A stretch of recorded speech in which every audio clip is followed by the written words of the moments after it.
So, welcome to another episode of They Think It's All Sober, and we have a very special guest with us today. The specialist of guests. Nice. Yeah. I like that. Yeah. A specialist. He's a specialist. Specialist or Specialist. yeah. We have a specialist. It is none other than Mr. Matt Willis. Hi. Hi, it's good to be here. I love it in here. Mate, It's thank you nice. so much. Thank you for joining us. And thank you at such short notice as well. We got introduced by a mutual friend. Yeah. And we obviously have mutual interests. And thus we thought, why, nothing better than just expediting this process within 3 days. Email, lock it in, record. Done. Get fuck it done. Get I out like next that. week. I like Away that. we go. You know, yeah. No, thank you for joining us. No, it's good to be here, man. It's really good to be here. I think what you guys are doing is great. You know, the more kind of talking about this, the better, you know. Yeah. Thank you. And likewise, I mean, yeah, obviously I want to thank you as well for, you know, the awareness that you're kind of giving, especially with the documentary you did, BBC about addiction and everything else. So thank you. I think you're helping raise awareness and changing a lot of, you know, lives in a positive way. So Yeah, thanks, man. Thanks. It was a weird thing. It's kind of like I wanted to do it, but I didn't want it to be about me. Yeah. You know, I wanted it to really be about science and kind of like looking into brain chemistry and kind of like finding out what's different about an alcoholic or drug addict's brain, you know, and a kind of, and we did all that. Like, so we filmed like for like 4 months and we went to fucking, I'm swearing loads, sorry. Absolutely no, go fine. for it. Okay, great. And we went to like different places. We talked to scientists. We went to like this amazing, like the Royal College and stuff, and talked to these people that are doing psychedelic therapy and all this kind of stuff, which was amazing, really interesting. But at the heart of it, I think it was our story, you know. So kind of like, and every time we went to that in the edit, it felt like we were trying to, I don't know, it took away from the story, you know. So it was really weird. So it's really hard for me to kind of let go of that stuff because I loved it, Yeah. you know, and I was really interested in it, and I'm obsessed with anything like that. So it's really hard to kind of go, I get what you're saying, it does take away from the story, but can we put one bit in? Yeah. You know, So but it was, you find you were like having to rebalance that edit then? Because I guess that emotive side of it is important, right? yeah, and I can only see me. Yeah. You know, and Emma, and just go, what the fuck are we doing? You know, like, why are we doing this? You know, and I kept battling with that. I was like, but then I knew why we were doing it, you know. And also I think introducing Emma's side was really important. I kind of had to talk her into it a little bit, but I was like, no one really talks about the effect that addiction has on the people that love them. Yeah. You know, and it's such a big thing, you know, like, and people deal with this, you know, every day, you know, and it's never really talked about. So I kind of wanted to get that side in too. I think that's really important. And, you know, as someone that, you know, grew up with, you know, someone who was an addict in my house, and, you know, someone that Likewise. My father passed away through heroin addiction. So Right, yeah. we you see it growing up, don't you? And you have to just, it's bizarre because you think you're never going to become the thing that you were running away from, but sometimes you almost gaslight yourself into becoming it. Yeah, that's so true. You know, and you don't see it coming. You know, and you kind of always say, "I'm never going to do that. I'm never going to be that." You know, and slowly but surely, I think I put so many things in my life that I'll never do that. I'll never do that. Slowly but surely, I jumped over all those fucking walls. You know, it was just like, oh, I'm now everything I said I wasn't going to be. Yeah. In the deep end, baby. Yeah, exactly. But no, but that is really important, you know, from the other side of, like, you know, growing up or, you know, loving someone who is an addict or, but no, it's really important. But I think I think Jamie's touched base a little bit on the format of the podcast, but I guess the whole idea is we kind of go back to, I suppose, childhood almost, and like early memories of alcohol, how it played, and then go sort of into, you know, we always describe the relationship with alcohol as like the good, the bad, and the ugly. And that's going to be the format of our first live show. Don't give it away, man. Jesus Christ. People are paying big bucks for that. Soho House. That's their 2,000 grand a year exactly. membership. It's a big just to see us. But then I think the real positive thing is actually like then moving into the sort of benefits of sobriety and how, you know, techniques and things that you've maybe learned along the way to keep you, you know, on the straight and narrow and, you know, stuff that can really benefit our listeners and people that are tuning in. But I don't know, should we go back? Yeah. Do you want to step into my time machine? Love to. Fine. Love to. This wasn't the hot tub I was promised. No, next time. That's fine. 5 years ago, we would have been in that hot tub. Don't you worry about it. That was the best time machine noise yet. No, by the I way. thought I'd give it some extra gusto today. Oh, I've just bought Gusto up again. I swear to God, I'm just like an walking advert for Gusto. Exactly. Pod. Please sponsor Sponsorship us. is available. Desperately need the money. But yeah, so we always like to take our guests kind of back to your first memories of alcohol, and that might be in the house or you trying it. What were kind of your first steps into drinking? I mean, I kind of from a very early age, grew up in pubs. You know, my mum worked in a pub. She was a barmaid. And my mum and dad split up when I was 3, but my dad was in the pub every day, you know. So like whenever I'd see him, we'd be in the pub, you know, and kind of like I'd be in the pub garden with a packet of crisps and a bottle of Coke, you know. That would be kind of like every, like 4 nights of the week, you know, 4 days of the week, really. You know, so it was kind of from a very early age, alcohol was kind of always around me. But I think, you know, and also, well, I used to do these, my mum used to make me do these talent shows, right? And I used to hate them. And it was only when I got to like 11 I fucking hated them. But before, like, I quite enjoyed that time that we had, because we, you know, it'd just be me and her in a car, we'd drive somewhere, I had to sing in some talent show, the song that she picked, and she'd made me fucking do it, you know. And sometimes I'd be really nervous, and my nan would be there, and she'd give me a shot of Bell's whiskey. It must have been like 10, 11 to calm my nerves. The proper Dutch courage. Yeah, she's get me a single, bless her, you know, I love her so much, you know, but she just give me this shot, a single shot of Bell's whiskey, like 10, you know, and I'd drink it. And I remember vividly feeling that kind of warm feeling in my throat and going, oh, I love that. You know, and so I'd look forward to the next show, because I'd get that little the little shot of that horrible tasting amazingness. You know, and I didn't like the taste. But I loved the way it made me feel, and it was kind of quite instant, because it burnt a bit and it kind of felt very visceral. You know, like very I don't know, it was powerful. You know, and I loved it. But I don't ever think I was pissed, you know, but I should have been really on a shot of Bell's whiskey. But a bit of something, definitely. Yeah, absolutely. But also I was really nervous, you know, and I kind of didn't really like doing it. I hated doing it. And so, but I did this shot. So from like 10 or 11, I was doing that. But then I think, you know, like everyone my age, you know, it was kind of drinking in parks and that kind of thing. And I was always very different to everyone else. Like I was, you know, I think it's a reoccurring theme I kind of hear with addicts is, I was felt quite uncomfortable in my own skin. I always felt like everyone thought I was a dick, you know. And so, and I would drink and I would feel different, you know. And it kind of gave me something which I didn't understand I needed, you know. And well, I always knew I needed to be not an uncomfortable weirdo, but you know, like it kind of gave me something, and I'd relax and I'd kind of be able to talk to girls, you know, and that kind of thing. And it kind of until I puked. You know, but it's going so well. Exactly, going so well, and then puke's coming out my nose. You know, so what a slog. No, you know, but you know, it was, and that was kind of like, but I would always be getting really kind of blackout drunk from a very early age, and I kind of learned, you know, that was not working. Yeah, you know, so maybe don't pierce the can and you know, don't do 2 blowbacks of weed before you fucking drink, stuff like that. I still did it many times, but I kind of knew what the dangers were, you know. And but I loved it. I loved drinking, you know. I didn't really like alcohol, like I didn't really like the taste, like I grew to love it, you know, but I didn't ever think, oh, I never really got wine. Like people love wine. I was like, I'd just down it, you know, like it wasn't never really drunk a thing. it. Yeah, it just wasn't a thing for me. I had a girlfriend once who loved red wine, so I drank loads of it.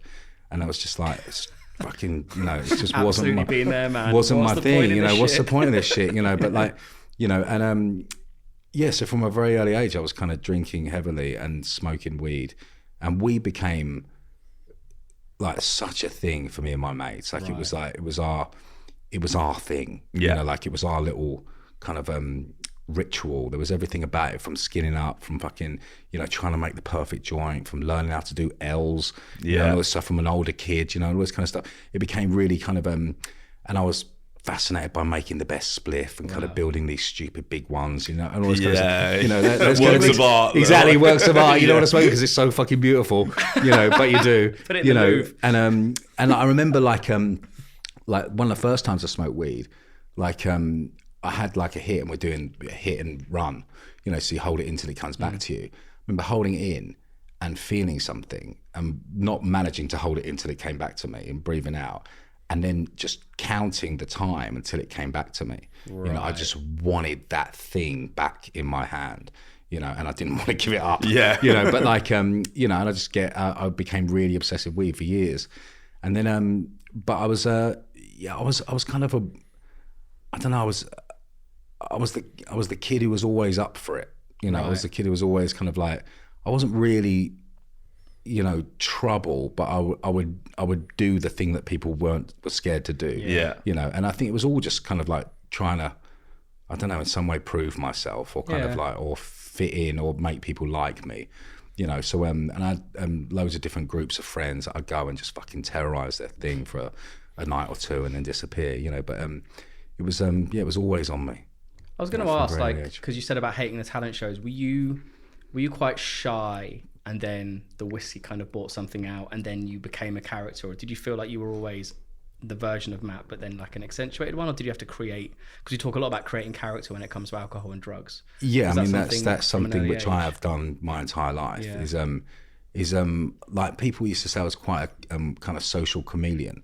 Like wherever I was, I'd be able to kind of fit in with that group, whoever they were, kind of like find out little things, and I'd even talk like them, and everything, So it was a really big thing. But I think with from that early age, I don't really remember kind of thinking I needed to put on a show or a character or anything. I just kind of really did it because my mum wanted me to, and like and we weren't around each other very much. It was a kind of nice time, but I think it later that became a big thing for me, was that I kind of needed, I associated every bit of of anything that was going well with me with the fact that I was a bit drunk or kind of like I was drinking or using, with that, it kind of like, and so to think about not doing that ever just became impossible. That's interesting, because I definitely remember being in that headspace, and I know you did as well, where you kind of feel like it's such a strong part of your personality almost that you can't imagine doing the same shit without it. It's quite daunting in a way. Yeah, totally, man, totally. But I never really understood that at the time. I kind of just always thought that I'm better with a drink. Like people seem to like me when I'm drinking or whatever I was doing. But I think then kind of the rave scene kind of came into my life when I was about 16, 17. Right. Me and my mates were massively into garage and pirate radio and stuff, and it was kind of like we were obsessed with it. And so we'd kind of work all week and go out on a Saturday night to a club called Bagley's in King's Cross and just have literally the most incredible time of our lives. And we were kind of like, and we were very like normal kind of working class council estate kids, and never expressed anything but piss taking to each other. And then we go to this nightclub and we tell each other we loved each other, and fucking massage each other and shit. It's like, it's such a weird thing. But it was a massive, and then be embarrassed about it the next day. So it's a really weird thing. I didn't try and kiss you. Yeah, exactly. What are you talking about? Yeah. So it was a really weird thing, but it was, but I loved it. I loved that feeling of, like ecstasy was such a big thing for me. Like I found something that worked really well, and like one £10 would last all night. I'd swallow this thing and it'd be fucking great, and then, that was fine.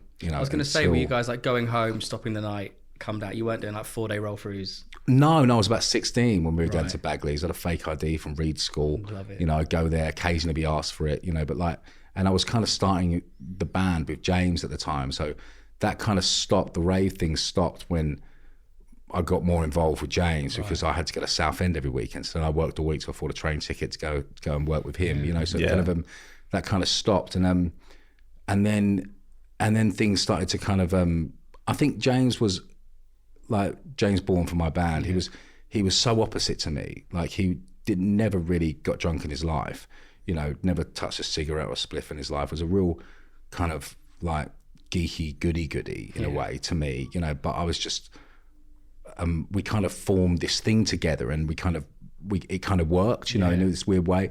And he was always quite surprised at my behavior, I think, kind of like a bit, but he never said anything, like ever. He's never said anything, but he was always a bit like, I remember bringing him back to my local area. Like he lived in this lovely place in Southend called Thorpe Bay, and it was like a beautiful house. Came back to where I lived, and went to our local pub, and a fight broke out, and I just saw him fucking panic. So I was just like, it was just so normal for this to happen, but like he was panicking, and I was like, fuck man, I've got to get him out. So I kind of wrestled him out of there and kind of got him out and went back to the house, but it was and then that was, I was kind of drinking solidly from then, really. Wow. From about 17, I was kind of, I was drinking as much as I could whenever I could. And then I guess things happened pretty quickly for you, career-wise, right? Yeah, well, we didn't do anything for about. Well, I said we didn't do anything. We wrote the first album from like 16 to 18, and then we kind of tried to get signed. No one would sign us with two weird-looking kids, and like no one would sign us. We went to meet all these record companies, and we're like, I don't get it. You're two kind of weird skate kids who can't skate. It's just very, very strange. Look, right. You know, and everyone was pop, and it was kind of like, and we were kind of writing these. We were like, if I'm honest, American Pie changed our life, you know, because we kind of got into this new music. Like I was into like Green Day and Chili Peppers when I was a kid, but then garage just took over my life for years. And then I kind of met James and this kind of American Pie soundtrack and kind of these things, and we're introduced to these new bands, and American pop punk and all this kind of stuff. So it really influenced the way we were writing. But no one was really interested in that at the time. They kind of wanted a boy band or a rock band, and we were neither of those things. You know. So and then it kind of came to a point where we're like, this isn't working. So then we held auditions and got Charlie in. Nice. And Charlie came into the fold, you know. And then it was but Charlie didn't really drink like me. He smoked a bit of weed, you know. But no one. Like, I was always very aware that my behaviour was very different to them, but I just thought they were just good, you know. And I was a bit, and I liked that kind of badge in a way. I kind of liked being the bad one, you know. And I kind of, and then I kind of wore that mask in a way, as you said, you know. Life and me and the band became one.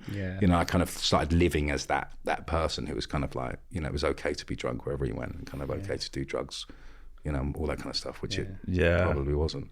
Was up until that point, I know you were saying about the weed, and we've had a couple of other guests on who had a similar path, and myself included, because like I was doing music and band stuff from probably like 12, 13, and from there through to 17, it wasn't so much drink, it was definitely more weed. And then I felt that the drinking probably came in harder at like 17. And like less weed, got into harder drugs. I was like, cocaine's way better than weed. Absolutely. And then same with that, it was like ecstasy and MDMA is way better than that. So kind of went from there. So do you think it was more like weed based, or were you just drinking in tandem with weed? Weed was massive for us, you know, like, but that was kind of like, I mean, I remember when we first got skunk, you know, I was like, what the fuck is this? You know, like, you know, we were smoking solid, nothing to burn shit, you know, like, and like, it was like, suddenly we had this other thing, and like, it was way more expensive, but way better. You know, and like, so that was just our, you know, and even when we started the band, I was still smoking loads. But I think I was all like, being stoned didn't do it for me anymore. You know, kind of that feeling of like being stoned wasn't working for me anymore, but drinking was, and also you can't smoke everywhere you go, you know, but you can drink everywhere you go. You know, it kind of slowly kind of gravitated into more drink, really. Nice. So I guess first album comes out, band blows up. That must have been an amazingly exciting, incredible time for you guys. What was the correlation there with the drinking and the drugs, and how did that start to merge? And did you feel like that had a negative effect on yourself or the character? Or I'd love to know kind of how those first couple of years of success played out, because I guess from the outside in, everyone's like, wow, that must be incredible, but you never know what someone's feeling. I think it was mixed, really, because we kind of didn't really see it coming. We were kind of, from the first single, we were kind of on this train that you can't fucking get off, and it's just like, we didn't have a day off ever, you know. We were just like, and we were in this pop world, which was, I mean, especially for Charlie, was not what he fucking wanted, you know. And it was kind of like, so it was a real battle with us. It's like, who are we, you know? Like, we didn't really understand. If I'm honest, I was just stoked to be there. I was just like, I'm going to fucking ride this as long as I can. You know, I kind of expect, and also every aspiration I'd had happened when the album came out, and I'd got a fucking album in HMV. I was like, mate, we've won. You know, sick. This is sick. You know, so everything that happened then was just a bonus. But I think, you know, it kind of that kind of credibility thing really ate away at me a bit. The fact that people didn't take us seriously, all that kind of stuff really played on my mind a little bit. So I think I acted up a little bit more because of that. I think I acted the fucking rock and roll star a little bit to kind of like go to smash hits, you know, whatever we were doing at the time, you know. So it's a weird kind of battle. But then, but I think I was also very much a functioning alcoholic from like about 19. Right. You know, I was kind of drinking every day, and like it was very apparent to people around me that it kind of wasn't normal behavior, you know. But I had many figures, like big kind of like important people, sit me down at different points in my life and kind of go, "You need to look at this." And I was just like, "What?" You know, like, and I didn't need to hear it or want to hear it at the time, you know. So it was only much later that I kind of, I think when you know you're a mess, you definitely are a mess. Yeah. You know, and that's when the tipping point was for me. Yeah, that's really interesting. I mean, it's quite refreshing to hear that in some ways, that people did actually take the time to sit you down and go, maybe you should take a look at this. Cause there's been a lot of cases that we've talked about before where perhaps no one's bothered and just gone, you know, certainly in the music world as well. So I mean, the fact that maybe it was flagged was probably a good thing, even if you didn't want to hear it. Yeah. I mean, I think there's a big problem there, you know, like I think people in like young people that are getting into the music industry, it's like, I don't know what it's like now. I feel like we're kind of like on our own little fucking planet, you know, so I don't really know what's happening in the music industry. Welcome back. But it was like, but no one really close to me was saying that to me. Right. Like, these were kind of people who would like, I kind of knew of, or you know, like so like one record exec kind of sat me down and was like, you know, but I think he was sober, you know, I think he was trying to 12-step me at the time, and I just wasn't ready to hear it, you know, but yeah, I think it was, but I don't think anyone really wanted to address it, because we were on such a fucking ride that it's like, don't rock the boat. And I never wanted to say I'm struggling, I'm in trouble, because I didn't want anything to stop. You know, so I was kind of trying to kind of keep my shit together. And I always had this thing where I was last to bed, first on the bus, you know, so I was like, as long as I'm turning up, as long as I'm there, as long as I'm not like not turning up, then I'm winning and I'm okay. Because point me in the right direction, I can jump around and fucking pull faces, you know, it's like, that's done, you know. So I didn't really, and I think I was kind of fooling myself into thinking that I'm fine because I'm, you know, the other two are late. Yeah, you know, I was going to ask that question actually, that notion of you acknowledging it yourself, because obviously I'm sure, I mean, were you aware that you were drinking too much and doing too many drugs? But like you say, you were just there for the ride, and you almost felt like if you had to address it, things could change and the band could fall apart. Yeah. That must have been quite a big struggle for you. Yeah, it was. I mean, I remember being on a flight back from Germany, and I had been out all night, and then I'd met them in the lobby, and like I'd come back from a night and like walked in the lobby completely wrecked, and they were waiting to go to the airport, and I was like, oh, let's get my bag, you know, and I was an absolute mess, but I was just pretending I was fine. And then we got on the plane, and they were sat behind me and with our manager at the time, and he kind of brought up the fact that you might have to think about addressing Matt and kind of like think about maybe. Yeah, sure. Well, I had my headphones on and I was pretending I was asleep, but I wasn't. You know, I heard everything, and it was kind of like we might have to think about replacing him or something. And like the other two were not best happy about it, but they didn't say anything that fought for me. Yeah. You know, and that always stuck with me. So I was like, you are replaceable. You know, don't muck this up. You know, this can go. You know, even though me and James started it all, I kind of felt like I was always on the back foot a little bit. You know, so it was a weird thing, but it didn't stop me. You know, it didn't stop me. I kind of kept going and kind of kept doing everything I could. Did you ever contemplate, like, because you're saying in that time period you wrote the first album, do you like attribute sort of the drink and the drugs to the creativity? Because it's a fucking amazing album, right? Yeah. And I don't know if that kind of came, you know, as a kind of fellow creative, I suppose you kind of question sometimes where these sparks come from sometimes, don't you? And did you ever consider that, thinking like, if I change my drinking, will I still be able to write and do all that stuff? Or? You know, funny you say that, because the two big songs off that first record, What I Go to School For and Year 3000, we wrote after being out in clubs. You know, we came back pissed and wrote those songs. Yeah. And you know, we wrote a bunch of other shit ones. You know, but we wrote those two in that time. So there was kind of like this. And I really, I loved writing so much. Like, me and James would just bounce ideas off each other, and it was a really amazing moment. And also being a bit pissed kind of allows you to fail, you know, because you kind of got less kind of like insecurity about what you're saying, you know. So you come up with the crazy shit, and all of our songs were about crazy shit. You know, so it's like, it's kind of, it must have fed into that a little bit, you know. I never thought about that, but yeah, probably.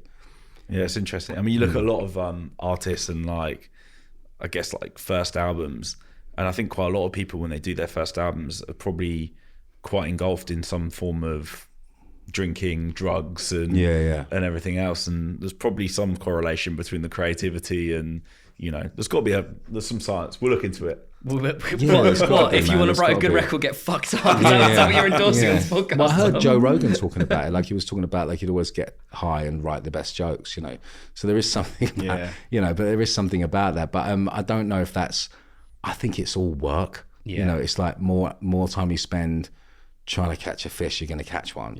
So that's why we treat it now. We treat it like very much like hours on the mat. You got to just fucking put your time in, and you'll come up with the goods.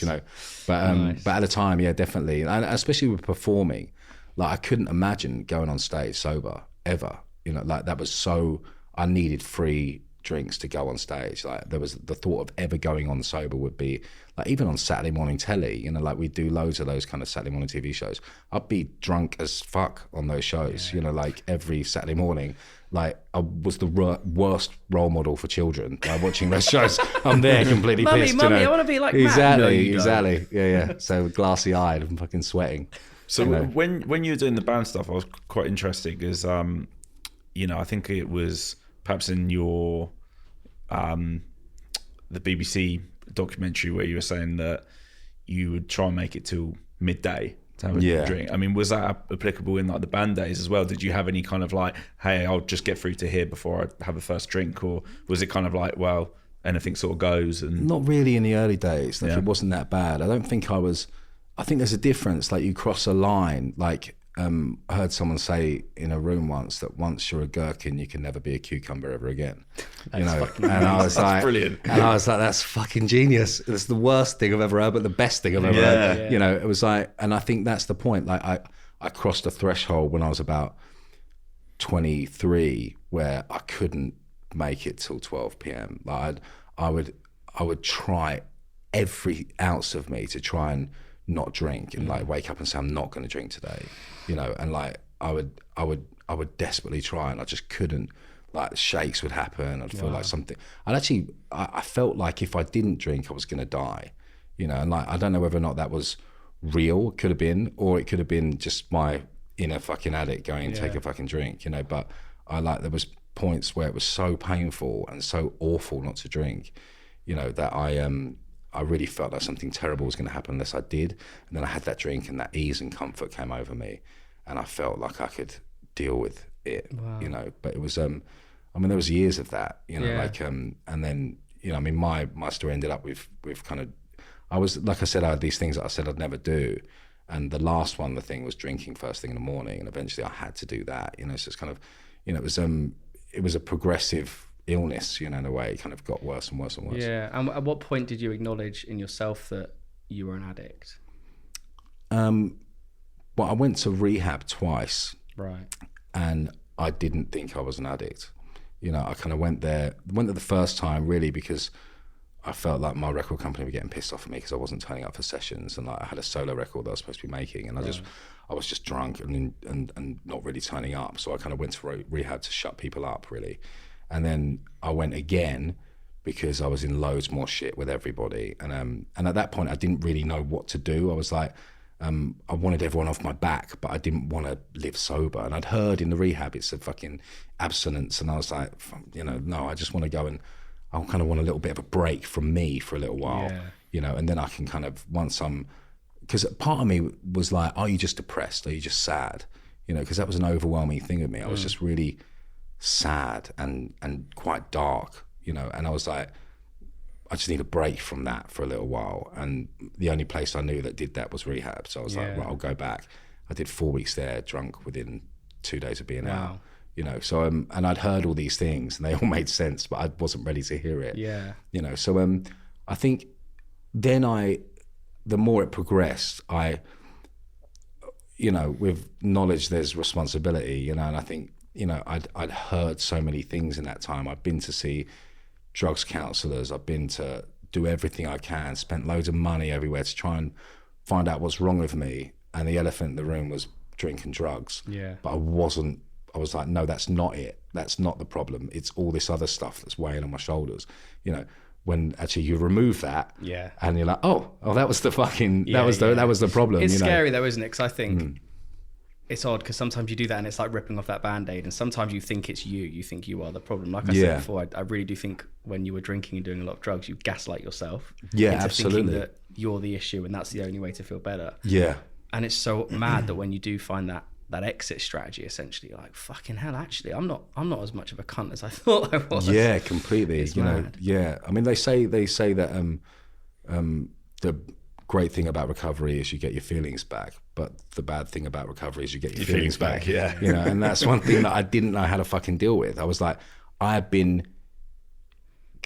it completely impossible to deal with any emotion. I become kind of a robot to it. Like I would just tell people what they wanted to hear, you know, and then get on with self-easing pain, you know. So it was like, that's all I did. So the fact to actually face anything or actually really address any problem, and also I didn't really know what that fucking was. I was like, I can kind of guess some childhood shit and some things that I say childhood shit, big deals, you know. But like at the time, I was like, but that was then, you know. I just think I'm, you know, I don't know. I like to party and all these kind of things, you know, like and maybe other people can't keep up with me or whatever, you know, all these kind of things I tell myself. But actually, I was a fucking nightmare and in a really horrible place. And it wasn't rock and roll or fun or. You know, I was remember like when I first started doing cocaine, like I felt so good, you know, and so kind of like it gave me such a fucking like it was like a superpower in my pocket, you know, and one for everyone, two for myself, you know, like that was the way it was. But then it just became, and I always wanted to be out, I always wanted to be with people, I always wanted to be in the middle of the party. And then slowly, I just didn't want to be around anyone. I wanted to be on my own, doors locked, on my own with cocaine, drinking, you know, being fucking miserable. You know, I almost wanted that, you know, which is so fucked up, you know, like, and it's, and then I stopped getting invited to parties. I stopped getting invited to things because I was an absolute nightmare. So, you know, it's kind of, I feel like coke is such a silent assassin because everything you've just described is probably verbatim pretty much what I spoke about when we did an episode about me. Which is that. Buy one for everyone else. Be the guy in the room. But make sure you've got enough for yourself. Create this world around you. And then all of a sudden, I remember one day I was sat around a kitchen table being like, I don't want to be here. But usually I was the guy bringing everyone to the kitchen table. And you're like, where the fuck did this come from? Man. It just gets you. There's just and everyone I know that's had cocaine issues has said the same thing. It creeps up, boom, at home alone. Absolutely. And it was almost like I put myself in a little my own little padded cell, you know, like, and I'd do a line and I'd be in that place, you know, and I didn't want to be there, but also I really enjoyed being there, you know. So it was a really weird thing, you know, that Queens of the Stone Age song, first it giveth, then it taketh away, you know. It was like, it gave me everything, you know, then absolutely ripped everything apart, you know. Coke is we try and talk about it a lot because I feel like even in current culture, it's so everywhere. And it's become almost socially acceptable. Like I'll now see people at West Ham doing it in the pub on the table, like openly. And we're trying to be really open about it, especially with men, because we just feel like it's just such a big thing. And I think when I was growing up, it was so taboo. So when I started, it was a bit like, oh, do a bit of coke. It's a bit naughty. Now it's almost like how people have coke like they have a drink. It's mad. It's mad, man. I mean, it's it goes hand in hand for me. You know, like, I mean, it wouldn't be every day, you know, but it'd be on my mind every day. You know, so and then it slowly, I mean, I think my wife moving in with me was a big shift, because I couldn't hide, and that was a real, and I wanted her to be there. I didn't want to ever be alone, but I couldn't do any. She was there judging me the whole time, you know. So I was kind of very and that stopped that kind of behavior for a little while until she would go away with work or something, then I'd be fucking all over it again. You know, so it was kind of or I'd be somewhere else. I'd be in a hotel room on my own, you know. So it was always hand in hand for me. But I think drink brought me to my knees, you know, like it really like cocaine was something which I had in my life, but I never really addressed my problem with cocaine ever really. Like even my last stint in rehab, I was just talked about booze the whole time, and I thought booze is my problem. You know, and it was, you know, but I've since learned that everything mind-altering is my problem. You know, like every fucking thing, anything whatsoever will fucking, that changes the way I feel. Kombucha exactly. As well, I had a kombucha in LA, and I just drank this bottle of kombucha, and I felt something different in my body, like an alien substance, and I knew what it was, and it felt like a drink, like in a way.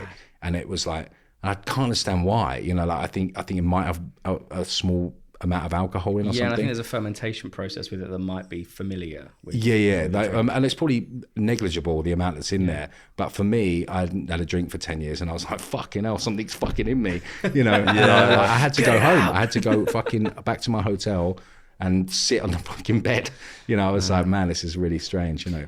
So you say about 10 years. Let's talk about the point in which you decided to go sober. Yeah. Was there, I always hate using this term, but was there a rock bottom for you, or was there like a self-acknowledgement that you just knew that things had to get better? Well, I've kind of been bouncing in and out of sobriety for a while. I've been trying it on for a bit and then planning a relapse and then saying I'm sorry, I'm going to get my shit together, being sober for a couple of weeks, then relapsing again. The relapse was just again and again and again and again. And then I had my daughter, and she was about 6 months old, and it was my wife's birthday. They were in Birmingham, and I didn't go on the train after work. I was supposed to finish work and get the train, and they were having a party in Birmingham, and I didn't go. I just stopped at Watford Junction, went to the pub next door, scored drugs, stayed there till 3 a.m, then ended up getting a taxi. You know, it was like, It was just a disaster. But it was really, if I'm honest, no different than any other night that I'd had. Like, it wasn't like the worst drinking drugs episode. It was actually pretty tame, really, compared to a lot of the times that I've been, you know. But I missed my daughter crawling that night, and my wife came into the room, and she wasn't shouting, she wasn't, you know, she was just so kind of like, I don't know, so over it, you know. And I kind of realized I was going to be a terrible father, you know. And that hit me like such a fucking ton of bricks, because it's, you know, we say we didn't want to be what we ever, you know, we didn't want to be that guy. Yeah. You know, I was that fucking guy, you know. And she was 6 months old, and and if I didn't do anything about it, she was gonna live through that shit, you know. So then I fully surrendered to the fact that I was an alcoholic, and I could never drink again. You know, I thought I didn't think about the long-term thing. I was like, right, I'm gonna stop this now. And I kind of did everything that everyone told me to do. I followed advice. I kind of listened. Everything had kind of changed for me, and I think it was that feeling of being a terrible dad, you know, because I think that reminds me of my childhood. And I was like, you know, I promised myself I wouldn't do this, you know, and because all I ever wanted was a kid. You know, really, like when I think about everything that's happened to me in my life, the only thing I ever wanted really was to be a dad, you know. And it was like that thought of fucking that up was just like the most, you know, powerful stimulus for me to sort my life out. And then that was 13 years ago. Wow. But then, you know, then about 6 years ago, I was on tour, and I hadn't drunk for about 8 years, and someone offered me a line in, there was a dressing room situation going on, people doing coke, and they just went like this with the fucking, and I just went, oh, cocaine wasn't my problem, I just used it to keep me sober. I wonder what it's like if I don't drink, you know. Oh, and I had that line, and then it was just off to the races, you know. Shit. And I kind of rationalized it in my brain, whereas I wasn't drinking. You know, so I was just doing coke without booze, which is, if you've ever done, is awful. No, we talk about dry lining a lot, because someone was doing it on your stack, and I was just like looking across in horror. He was like, "It's fine, I'm not drinking." I was like, "Bro, the anxiety." It's the worst feeling. It's the worst. And I didn't like it. That's the thing. Like, I didn't. Since I had that line, I didn't do anything else that night. And I hated it. I was like, "Oh no, I'm back in that fucking cell." Yeah. You know, like, and I knew what it was. But then a week later, I bought some. You know, and then I was at something, I knew someone was carrying, I got some of him. Still no drink. And then for 4 months, I slowly progressed to 6 grams on my own every night, you know, but every day. Like, no drink. I had a studio in Watford at the time, which I rented, and I was supposed to be working on the next Busted record, and I was supposed to have the boys around there all the time. No one ever came to that studio. I just made shit music on my own, doing gear, you know, and walking around the fucking studio, just pacing around. It was just, it was horrible. And then just chewing Valium on my way home to try and get to sleep at like 4 a.m. You know, so it was really dark, horrible shit, you know, and also I knew what I was doing, you know, like there wasn't any, you know, I knew exactly what I was fucking doing. Yeah. You know, like, and it was which was even worse in a way, because I felt like even more of a piece of shit, which I was, you know, but I wasn't being a dad, I wasn't being a husband, I wasn't being a band member, I wasn't doing anything. I was just me and cocaine. Yeah, and I guess you can't put it down to like, oh, this is our first album, or we've just had our first number one, or it's a conscious decision at that point. Absolutely, right? You know, it was, but I couldn't stop. Yeah, you know, and it was like, and every day I'd say no, you know, and I was so organised with it. Like, I would buy so much coke, so I had a little like a laptop bag in my studio.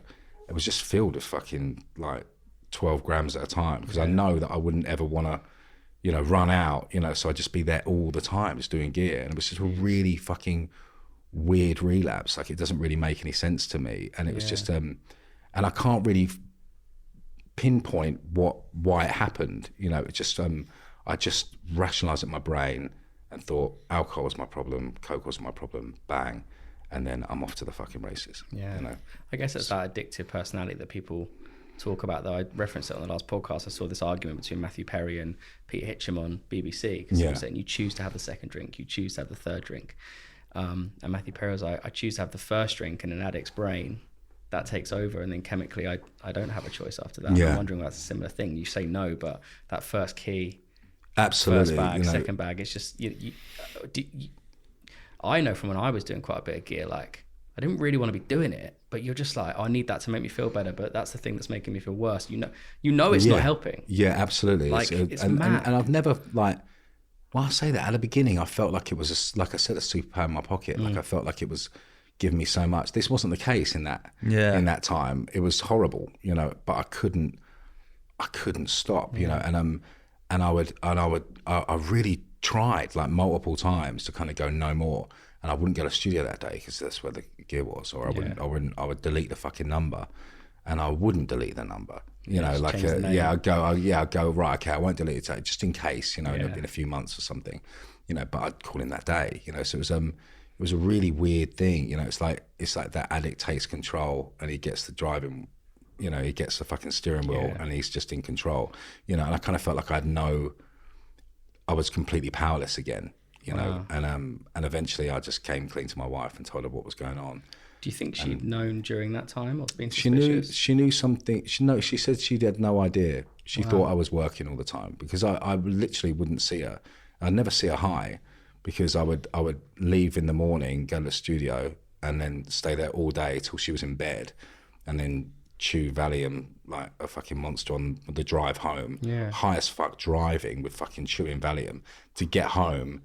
To hopefully have swallowed enough to go to sleep, and sometimes I'd just be sitting there in bed, completely fucking like in the worst possible state, and she'd be asleep next to me, you know. So it was it's horrible, man. Yeah, that sounds pretty fucking rough. Yeah, it was dark. It was horrible to be there, and I know. And you said something as well that I saw that really resonated with me, is that I never really had like a big coke problem, but there was a period where maybe a little bit, but I was always terrified of that point of that I'd done too much and I'd done too many Valiums, and I'm like, I used to go to bed thinking I probably won't wake up. Yeah. And that used to fucking terrify me. So I used to stay there trying to stay awake, being like, if I go to sleep, I'm going to fucking die. Absolutely, man. That like, fear of not waking up, because I never wanted to die, you know. Yeah. But multiple times I thought I would, you know. And like I used to write my wife letters, like, and put it by her bed, like, and say, I'm so sorry, I've done too much. You know, this is not you, you know, that kind of shit, like kind of like almost suicide notes, but like an apology for dying, you know, like, and I'd wake up in the morning, and I'd always put them just out of her eyesight.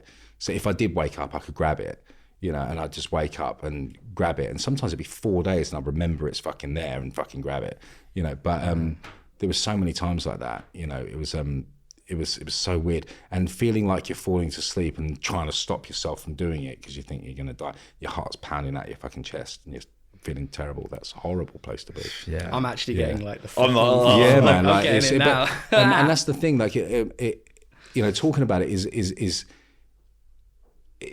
strange, because I'm very aware that I always want to make sure that it's not glamorizing it. Yeah, 100%. It's not cool. Like it was a horrible time, and I hated every second of it. But then admitting and kind of going, I have a problem. I need to fucking stop this. And not having to go to a rehab and do a detox, just being able to say, I'm on my knees and I surrender, was such a powerful thing again. And then I walked into places where I was greeted with open arms, and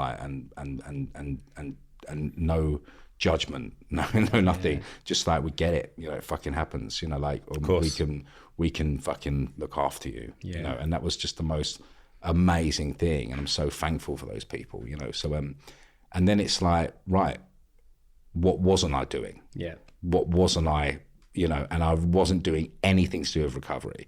I wasn't looking after myself properly. I wasn't looking after my mental health. I wasn't doing anything. I was just fucking living, and without those things, I fall apart. So now I'm really anal about things that I do on a daily basis, because if I'm so scared to not do them, Yeah, of course. And I do have that fear of relapse, that doesn't really, and I think I think I'm okay with that fear.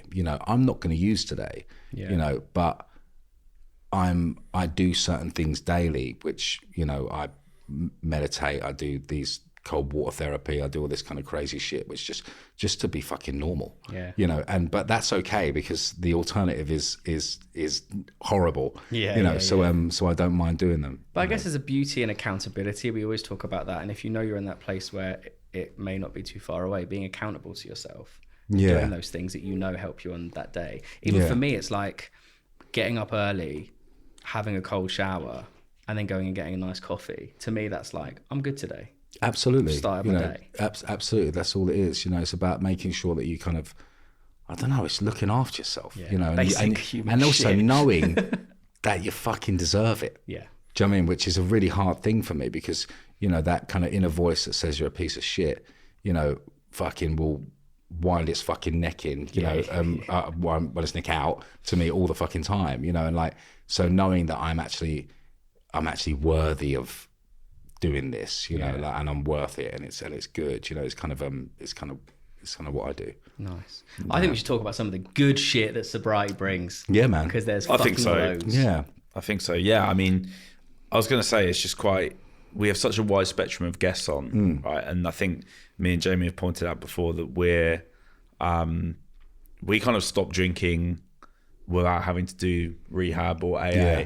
I don't think we were in like perhaps the classic like addiction cycle, which we're quite grateful for. We didn't have to do that. And I think hence why we kind of, the whole zero beer thing and, changing the sort of relationship with alcohol. And I can categorically say I will never drink again. 100%. I think you're on the same boat. Fuck, but it was a different way of stopping. Yeah. And I think your story is very, I mean, your life is crazy in the way that you had this most insane amount of success whilst having the, I guess, addiction with alcohol. Yeah. And then the cocaine, I guess, thing, was that 6 years ago, you say? Yeah, 6 years ago, yeah. 6 years ago. And then I guess from that point in time, what are I know you're talking about the good and the benefits of it, but what I'm really intrigued in is you were saying about your kind of routines and stuff you're in now. Yeah. I'd love to know what that is specifically. I think a lot of people will find it useful. I've had to calm it the fuck down because like a 40 point checklist. Yeah, I can become fucking addictive about that shit, know. And I just like to say, just what you're saying, my life is, I've done a real, the inner voice and telling me not to be egotistical, but my life is fucking amazing now. Yeah. Like I wouldn't change it for the fucking world. Like not, like it is, like everything that I have now is due to being clean and sober, amazing. And I love it. And I love my life, so it's that was horrible shit. And sometimes, it's like what doesn't kill us makes us stronger, right? I really feel like that. I feel like I'm Like I would never have been able to have a chat like this, like even 6 years ago before I used again. Like it would never have been on my radar to kind of be open and honest and vulnerable and that kind of thing. But that has only brought me joy, you know, and kind of talking about it has only brought me positives. And I said to you earlier on, shame fades when you show it to the light. I fucking believe that because, you know, like I was so ashamed of everything and so kind of caught up in this resentment towards myself that actually relinquishing that and going, you're okay. You know, is really fucking nice. You know, and it's really good. And like my days are fucking great, and you know, it's kind of good. You know, I forgot what you were asking. The daily routine. Oh, daily routine, right? So yeah, I had to calm this the fuck down because it became quite a 2-hour experiment. You know, so I mean, I believe that, you know, for me, you know, I mean, I learned in early recovery to send a guy 3 things I was grateful for in the morning. You know, and I resented him massively for it because I was like, I don't want to fucking do this. Fuck this guy. Yeah, fuck this guy. This is fucking lame. You know, like, I don't believe in any of this shit. Like, I'm not praying to God, all this kind of stuff. You know, I'm just not doing it, you know, but he forced me to, you know, and like, it was like, and if he didn't, he would be a bit kind of, not judgmental, and he'd be like, well, it's your recovery. You know, and I'd be like, fuck you, I'm going to fucking send you the fucking thing, you know? So like I started sending this thing and it really started to have an effect on me, you know, because I think about it a bit more and go, actually, you know, it can be something so simple, you know, and just 3 things that I'm grateful for right now. Sometimes they can be massive things. Sometimes they can just be coffee, you know, or waking up fucking sober, you know, and these kind of things that are just like everyday things for me now, but I'm really grateful for them. So I think a gratitude list was something which I do every day.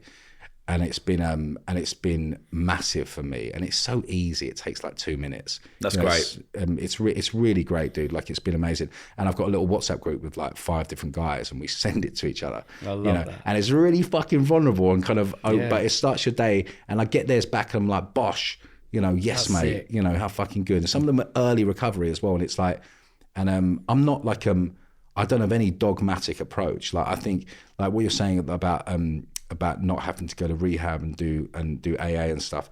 I don't believe that's for everyone either. You know, I really don't. I don't think that. I've sent guys certain ways and it hasn't fucking worked out, and they try something else and it's fucking worked for them.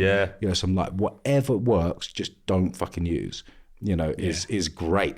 You know, and like, so I'm open to all that, and I'm really interested in them because I love talking to people about what they do, what they've read, what works for them, you know, that kind of thing. I find that really fascinating. So I read 5 pages of something that is non-fiction every day. Nice. You know, so I have to do that. So I kind of do my gratitude list. I read some non-fiction book that is kind of going to improve my life in some way. I do that. I meditate for 10 minutes. I get in the cold bath 4 days a week. I was doing it every day, but I just got too much. So, you know, I do love it, but I hate getting in there. But 4 days a week, I can make myself do that. You know, because I'm like, you know, so I kind of do that, and that's pretty much my morning. Oh, and I move my body in some way, you know, because I think movement gets me out of my head a little bit. So that's always exercise for me, and I work out every day, you know, in some way or form. It can just be going for a walk, or it's a big workout, you know, but I kind of do those things. Everything's on my checklist, and I hit my pillow and say thank you for keeping me clean and sober today. I don't know who the fuck I'm talking to. I don't. There's you know, someone. But you're putting it out there, and it's put working. it out there, and it's kind of working, you know, because you know, like the kind of whole higher power thing didn't really resonate with me, and I kind of really battled with that a little bit, you know. And I met someone in early recovery, and there was a lot of things about, you know, because you try different things, right? And there's a lot of things that have the word God in them. And I was like, just fuck that massively, you know, and like I had a real problem with it, and I was really anti it, and I was just boring everybody with it, you know, like really. Really hates God. And exactly, you know, so it's like, but then I met someone who was like, and I was talking to him about it. He goes, do you know who I pray to? I was like, no, and I don't want to fucking hear it. You know, here we go. It was like, it was like, I pray to Ronaldo. I was like, which what? one? Which one? Exactly. I didn't ask him that, you know, and I was like, what? And he goes, I pray to Ronaldo because he's a power greater than myself. He goes, he can do shit which I think is humanly impossible. He goes, that's what I do. He goes, and I'm fucking 9 years sober. I was like, you've been fucking praying to Ronaldo for 9 years. That is so good. I was like, wicked, so it really can be anything, and I don't know what it is. Like, I'm not a religious guy, but I do these things daily, and they seem to make a difference, so I keep doing them, and some things won't work for everybody, and that's cool. I definitely don't have any fucking like secret formula or anything, but I do things which work, and sometimes they don't, and I try something else. I think that's the beautiful thing with sobriety for me, and I know for you, is like life has its color back in it, and everything seems technicolor. And I think when you can have that gratitude on any level, whether sometimes it's leaving a party early and getting a naughty kebab, or whether it's that evening on the sofa, or it's staying out till 4 a.m. and achieving it, like the beauty that comes in that accomplishment, I think is just the best thing. Absolutely, man. Like it's so especially when you first start drinking, it's so easy to go, fucking hell, how am I going to do anything? Because I was like, everything I do revolves around alcohol. My whole life is everyone I know, like everything I do, like my job, everything is about booze, and drugs. I was like, how am I going to live? And actually it's not. That's just you, and actually I remember going for dinner with one of my mates, like really early on, and like, it was like a Tuesday night, and I was like, and he ordered a Diet Coke, and I was like, dude, you can have a beer. It doesn't bother me. He was like, dude, it's a Tuesday night. I was like, yeah. And I was like, he was like, oh, I don't want to drink tonight. And I was like, what? But you always had a drink. He goes, no, you fucking forced us all to have a drink. And I was like, oh shit. So people live normal lives and don't get drunk every day. Like, it was so baffling to me. One of the scary things I found in sobriety, and I was never like, I would say awful, but the amount of people around me that when I stopped and my best friend stopped on the same day, we were kind of like the leaders without realizing it.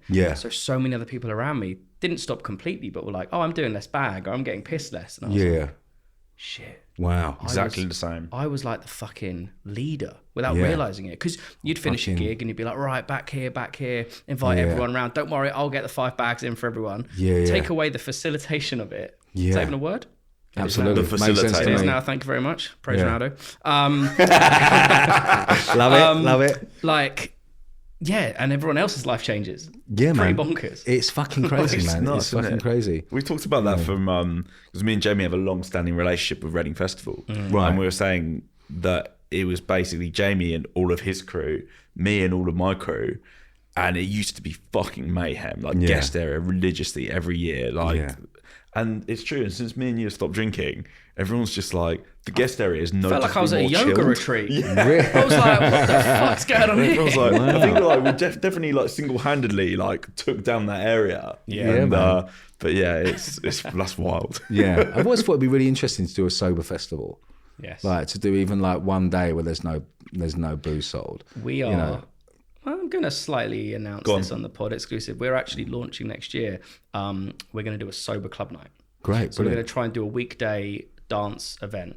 Great, fucking brilliant. 7 till 12, dry. We want to run it monthly. We're going to get big DJs down, and we want people to come and dance, lose their fucking heads.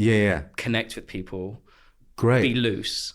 Exercise. But in a completely sober environment. That sounds brilliant, because it can be done. That sounds brilliant. It can be done. I've been to, I go to IB for every year, and like, I don't really want to go to nightclubs anymore, if I'm honest, but I've been forced to a few times when mates are DJing or something. I've gone down, I've had a fucking great time. And it's been okay. That's the thing. Like, I mean, if I'm honest, like nothing really scares me anymore. Like, I don't really feel like I'm like, they used to say, I used to hear these fucking sayings all the time, like, you go to the barber's enough, you're going to get your hair cut. All these kind of things. And I don't go and sit in pubs. I'll make you in different circles. But like you hear these stuff all the time, and I'm like, I don't really feel like that anymore. I kind of feel quite secure in myself. I can go and do these things. I don't like certain things. Like, believe me, a dinner party is the fucking worst thing on earth. Like, give me a arena full of people, great. Give me a chat like this, brilliant. Give me 8 people around a table, I'd fucking rather die. So it's like, it's an awful experience. But apart from that, I'm pretty cool with everything. But I never fucking liked them anyway. I never liked them anyway, unless they were doing gear. No, that's great. I'm quite conscious of the time, and we have some big questions to get through. We do have some big questions to get through. Well, the 3 big ones. Do you want to go to the big 3 already? It's up to you. No, it's up to you, Tom. Don't put that pressure on me. I'm now fucking terrified of the big 3. You're the king of the big 3. Well, it's funny. Our previous guest thought the big three. We'd said at the start we're going to ask you the big three, and he thought for the whole episode we were going to ask him his top 3 drugs. So he was like bragging out the whole episode, like meth, crack. No, I think we should go there and then do it. You do it. So I think I'll take the first 2. Sure. Because thanks. You I need the glory, man. I need the tap in. I need the open goal. So I think number 1, what's the single best piece of advice you could give someone who's thinking of going sober or changing their relationship with alcohol? Try it for 30 days. You know, there's some fucking amazing science in this. I read this book by Dr. Anna Lemke called The Dopamine Nation. And it's about dopamine balance within your brain, and kind of like dopamine's on one side of the seesaw and pain's on the other. And when dopamine rises, pain goes down. And when, but then your body always wants to get level. So it kind of tries to go down, but then pain comes up a little bit because dopamine drops. You know, that's what a hangover is. That's what all these kind of things is. You know, but you can actually readdress those kind of neuro pathways by, unless you're physically addicted or you have traumatic thing that is related with drink and drugs, you can actually readdress those situations by in 30 days, you know. And also, like, I'm like, try it for 30 days. Is your life better? You know, do you are you feeling better? You know, are you performing better? You know, all these kind of things that you take for granted. You know, if they are, do you want to drink again? Yeah. You know, and you might want to go for it. And then I'm like, go for it, dude. See what happens. You know, and if it's a fucking disaster again, you might need to readdress it. Yeah. But try it for 30 days, see how you feel.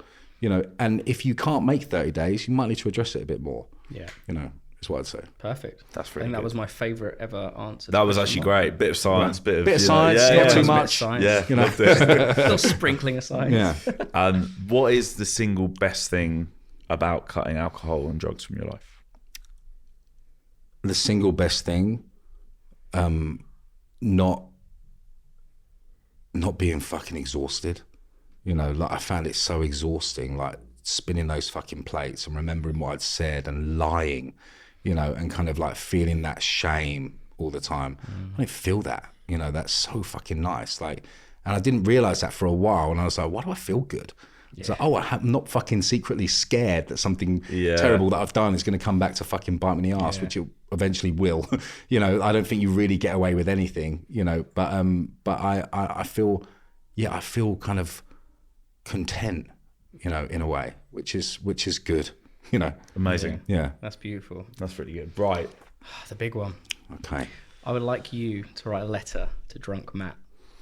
Oh my God, mate. And what you would say to him if you had the chance. And if you could start it with, Dear Matt. Dear Matt, I know you won't fucking listen. But there is life that is beyond this fucking hell, you know, and it is beautiful. And everything that you don't think is real. You know, like you think that people don't really love each other. You know, you think it's just a made up thing that's like Neverland, but actually that's real. And you can feel that shit if you want to. Deep. I love it. No, mate, it's beautiful. It's beautiful. It's always nice and reflective that. We've had some that are quite funny. Some people have been like, don't stick your finger up your ass and sniff it. Yeah. Some have made us cry. So that was great. Cool. Very reflective. But man, thank you so much for coming on. Mate, thanks guys. Hugely I love it. Appreciate it. And what you're doing as well, like On the Mend, for those that haven't checked it out, should. And also we should mention that you're doing Movember. I am doing Movember. I apologise for the moustache. Yeah. No, it's just a little. I think it's looking great. It's a little right now. It's looking good. It's looking okay. I can get away with it now. This episode about in a week or so. So exactly. You Matt Social. You came on the right time. I came on the right time. Yeah. That's why we brushed my this wife episode. is just like, oh my God, this is going to get so embarrassing. I'm like, yep. Because the other day you suggested was right at the end of the month. The what, sorry? The other day really? you suggested, oh my God. Yeah. I forgot about it. I can't even hear what you're saying through the tash. We did a shoot for it with Rankin. It was fucking amazing.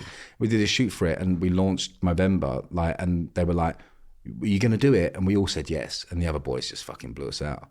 You know, so I was the only one who fucking did it. So what do you mean we're not all doing it? I've shaved it now. You know, so here we go. You know, but now, like Jamie said, thank you for coming on, and thank you for the work you're doing in the space. And mate, thanks, man. I really appreciate it. And you too, man. This is fucking great. You know, the more people talking about this, the better. You know, because it isn't misery. You know, I'm sorry if I got a bit dark at times, but that's my story. You know, but it's not everyone's story, and also.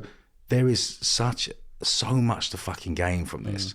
You know, that it's like, I feel like we need to talk about it more, and especially men, you know, we're kind of so bad at talking about shit, you know, and I'm bad at it sometimes too, you know, like, but I think it's so important to keep talking about these things. I agree. Yeah. Amazing. We actually, before I forget, we've got one last thing to do, which is a quick fire 5 questions, if you don't mind. Okay, so quick fire.